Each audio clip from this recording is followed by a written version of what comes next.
Hello friends, ಎಲ್ಲರೂ ಹೇಗಿದ್ದೀರಾ? ನಾನು ನಿಮ್ಮ ಭಾರತಿ. ನಾನಿವತ್ತು ಪನ್ನೀರ್ ಮಸಾಲ ಗ್ರೇವಿ ಮಾಡ್ತಾ ಇದ್ದೀನಿ.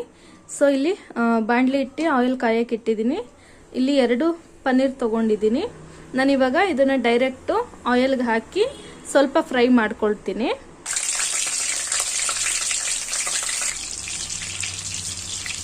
ಸ್ವಲ್ಪ ಚೆನ್ನಾಗಿ ಫ್ರೈ ಆಗಬೇಕು.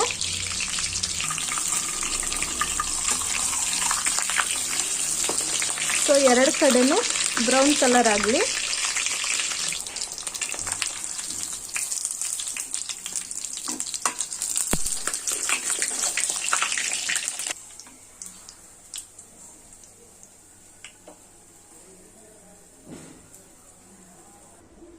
ಇವಾಗ ಒಂದು ರೆಡಿ ಆಗಿದೆ, ಪ್ಲೇಟಲ್ಲಿ ಹಾಕೊಳ್ತಾ ಇದ್ದೀನಿ.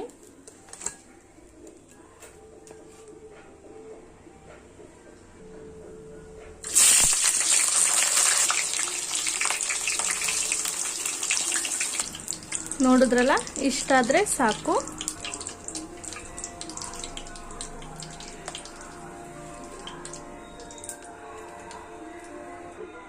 ಇವಾಗ ನಾನು ಗ್ರೇವಿಗೆ ಮಸಾಲೆಗಳನ್ನ ರೆಡಿ ಮಾಡ್ಕೊಳ್ಳೋಕ್ಕೆ ಎಲ್ಲನೂ ಇಟ್ಕೊಂಡಿದ್ದೀನಿ. ಸೊ ಇವಾಗ ನಾನು ಎಣ್ಣೆ ಇದೇ ಆಯಿಲ್ ಇದೇ ಬಾಣಲಿಗೆನೆ ಎಲ್ಲನೂ ಹಾಕ್ಕೊಂಡು ಫ್ರೈ ಮಾಡ್ಕೊಳ್ತೀನಿ. ಎಣ್ಣೆ ಕಾದಿರುತ್ತೆ, ಸ್ವಲ್ಪ ನೋಡ್ಕೊಂಡು ಹಾಕ್ಕೊಳ್ಳಿ.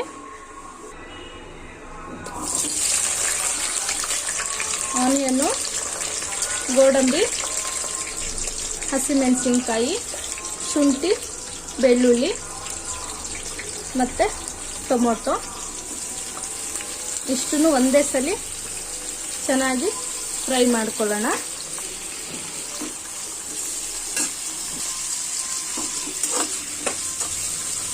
ಚೆನ್ನಾಗಿ ಫುಲ್ ಸ್ಮ್ಯಾಶ್ ಆಗೋ ಥರ ಸ್ವಲ್ಪ ಫ್ರೈ ಮಾಡ್ಕೊಳ್ಳೋಣ. ಇವಾಗ ಈ ಐಟಮ್ಗಳಿಗೇನೆ ನಾನಿಲ್ಲಿ ಅರಿಶಿನ, ಚಿಲ್ಲಿ ಪೌಡರು ಮತ್ತು ಗರಂ ಮಸಾಲ, ಧನಿಯಾ ಪೌಡರು, ಸೋಂಪು ಮತ್ತು ಉಪ್ಪು, ಬೇಗ ಸಾಫ್ಟ್ ಆಗೋದಕ್ಕೆ ಅಂತ ಹೇಳಿ ಇಷ್ಟು ಸ್ಪೈಸಸ್ನ ಹಾಕೊಳ್ತಾ ಇದ್ದೀನಿ.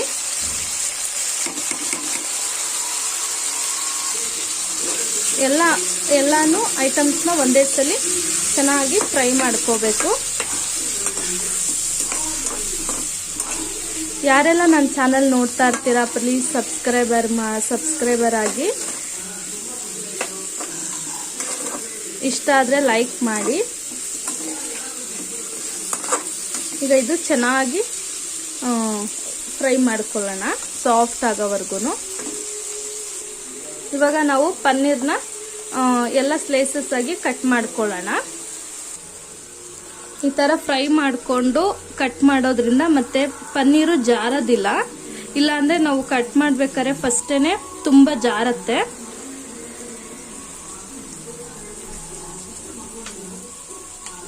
ಮತ್ತೆ ಕ್ರಿಸ್ಪಿಯಾಗೂ ಸಹ ಇರುತ್ತೆ ಪನ್ನೀರು.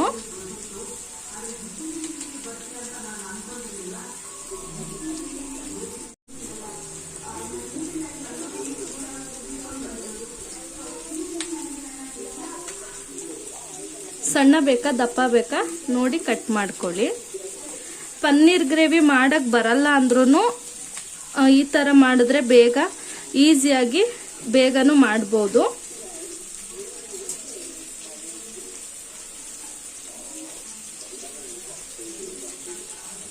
ನೋಡಿ,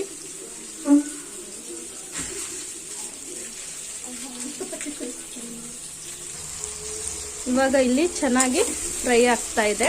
ನಾನು ಹಸಿಮೆಣಸಿನ್ಕಾಯಿನೂ ಹಾಕೋದ್ರಿಂದ ಸ್ವಲ್ಪ ಚಿಲ್ಲಿ ಪೌಡರ್ನ ನೋಡ್ಕೊಂಡು ಹಾಕ್ಕೊಳ್ಳಿ. ಅಂದರೆ ಖಾರ ತಿನ್ನೋರ್ಗೇನು ತೊಂದರೆ ಇಲ್ಲ, ಖಾರ ಕಮ್ಮಿ ತಿನ್ನೋರಿಗೆ ಸ್ವಲ್ಪ ನೋಡಿಕೊಂಡು ಹಾಕ್ಕೊಳ್ಳಿ ಸ್ಪೈಸಸ್ಸು.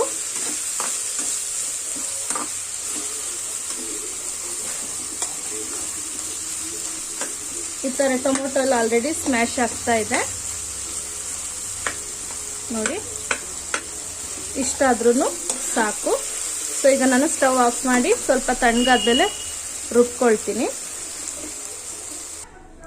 ಫ್ರೆಂಡ್ಸ್, ಇವಾಗ ನಾನು ಮಸಾಲೆನ ರೆಡಿ ಮಾಡ್ಕೊಂಡು ಇಟ್ಕೊಂಡಿದ್ದೀನಿ.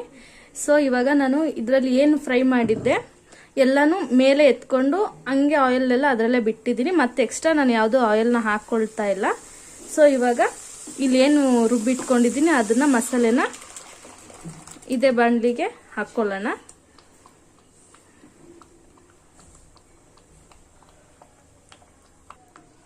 ಇನ್ನೊಂದು ಸ್ವಲ್ಪ ನೀರು ಹಾಕ್ಕೊಳ್ಳೋಣ, ತುಂಬ ಬೇಡ. ಇವಾಗ ಇದು ಚೆನ್ನಾಗಿ ಕುದಿಬೇಕು ಮಸಾಲೆ ಎಲ್ಲ. ನೀವು ಬೇಕಂದರೆ ಇದು ಹಾಕೋಬೋದು, ಬೆಣ್ಣೆ ಎಲ್ಲನೂ ಯೂಸ್ ಮಾಡಬಹುದು. ನಾನಿಲ್ಲಿ ಯಾವುದೇ ಥರ ಬೆಣ್ಣೆ ಎಲ್ಲ ಯೂಸ್ ಮಾಡ್ತಾ ಇಲ್ಲ.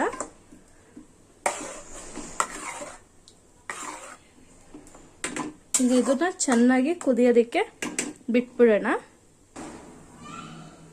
ಒಂದು 5 ನಿಮಿಷ ಚೆನ್ನಾಗಿ ಕುದಿಲಿ. ಇವಾಗ ಕುದಿಯಕ್ಕೆ ಬರ್ತಾ ಇದೆ. ಒಂದ್ಸಲಿ ಪನ್ನೀರ್ ಹಾಕೋದಕ್ಕಿಂತ ಮುಂಚೆನೂ ಒಂದ್ಸಲಿ ಚೆನ್ನಾಗಿ ಉಪ್ಪು ಖಾರ ಏನಾದರೂ ಬೇಕಂತ ಅಂದರೆ ನೋಡ್ಬಿಟ್ಟು ಹಾಕ್ಕೊಳ್ಳಿ.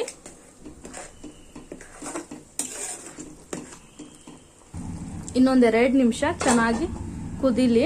ಆಮೇಲಿಂದ ಕಸ್ತೂರಿ ಮೆಂತ್ಯನು ಮತ್ತೆ ಪನ್ನೀರು ಫ್ರೈ ಮಾಡಿ ಇಟ್ಕೊಂಡಿದ್ವಲ್ಲ ಅದನ್ನು ಹಾಕಿ ಸ್ವಲ್ಪ ಕೊತ್ತಂಬರಿ ಸೊಪ್ಪು ಹಾಕಿ ಒಂದು 5 ಮಿನಿಟ್ಸ್ ಬಿಟ್ಬಿಡೋಣ. ಓಕೆ, ಚೆನ್ನಾಗಿ ಕುದೀತಾ ಇದೆ. ಇವಾಗ ಪನ್ನೀರ್ಗಳನ್ನ ಹಾಕ್ಕೊಳ್ಳೋಣ.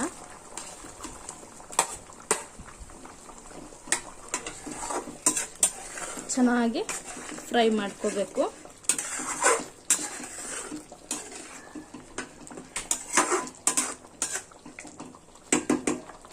ಸೊ ಇವಾಗ ನಾನು ಕಸ್ತೂರಿ ಮೆಂತ್ಯ ಹಾಕ್ತಾ ಇದ್ದೀನಿ, ಹಾಗೆ ಕೊತ್ತಂಬರಿ ಸೊಪ್ಪು.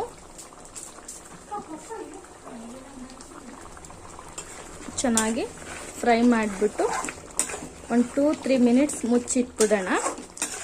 ಆಗ ಎಲ್ಲ ಕ್ಲೀನಾಗಿ ಕೂಡ್ಕೊಳ್ಳುತ್ತೆ, ಮಿಕ್ಸ್ ಆಗುತ್ತೆ. ತುಂಬ ಈಸಿಯಾಗಿ ಮಾಡಬಹುದು. ನಾನು ಮುಂಚೆ ಎಲ್ಲ ಪನ್ನೀರ್ ಗ್ರೇವಿ ಮಾಡೋಕ್ಕೆ ತುಂಬ ಕಷ್ಟ ಅಂದ್ಕೊಳ್ತಾ ಇದ್ದೆ. ಸೊ ಕಷ್ಟ ಎಲ್ಲ ಏನಿಲ್ಲ, ತುಂಬ ಈಸಿನೇ.